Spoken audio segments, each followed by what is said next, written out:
నంద్యాల జిల్లాలో గ్యాస్ సిలిండర్ల పంపిణీ అస్తవ్యస్తంగా మారింది. నెలలు గడుస్తున్న గ్యాస్ సిలిండర్ డెలివరీ కాకపోవడంతో వినియోగదారులు రోడ్డెక్కుతున్నారు. ఒకవైపు అధికారులు కొరత లేదని చెబుతుంటే మరోవైపు డీలర్లు మాత్రం స్టాక్ లేదని చేతులెత్తేస్తున్నారు. అసలు నంద్యాలలో ఏం జరుగుతోంది? గ్యాస్ సిలిండర్లు పక్కదారి పడుతున్నాయా?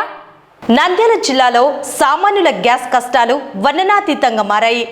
గ్యాస్ బుక్ చేసి నెల రోజులు దాటినా సిలిండర్ ఇంటికి చేరకపోవడంతో సామాన్యులు ఆందోళన వ్యక్తం చేస్తున్నారు.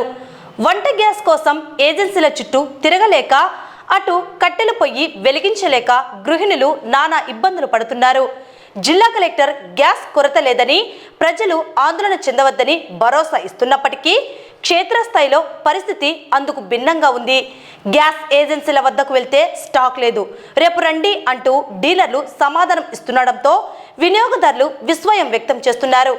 దీని వెనుక కృత్రిమ కొరత సృష్టిస్తున్నారా అన్న అనుమానాలు ప్రజల్లో బలంగా వినిపిస్తున్నాయి.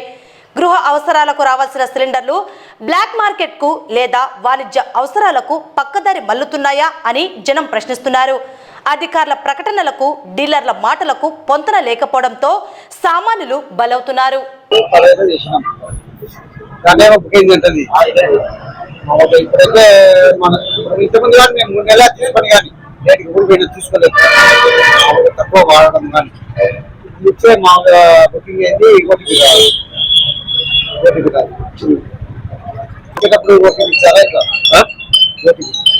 పద్నాలుగు తారీఖు బుక్ చేసిన ఇప్పటి వరకు రాలే గ్యాస్. పోయిన నెల ఫిబ్రవరి 16 తారీఖు ఇచ్చింది డెలివరీ. ఇప్పుడు 50 రోజులు అయిపోయా సిలిండర్ ఇచ్చి. ఇప్పుడు అడిగితే స్టాక్ లేదంటారు. ఏ బయట వాళ్ళు వచ్చినా స్టాక్ లేదంట. స్టాక్ ఎక్కడ పోతుందో నిందాలకి వచ్చింది తెలియదు. అంటున్నారు, తప్పలు కొట్టుకుంటున్నారు. ఇక్కడ ఏం చేయడం లేదు. ప్రభుత్వం అయితే గ్యాస్ కొరకలేదు అంటున్నారు. మరి నేను 15వ తారీఖు 3వ నెలలో బుక్ చేశాను.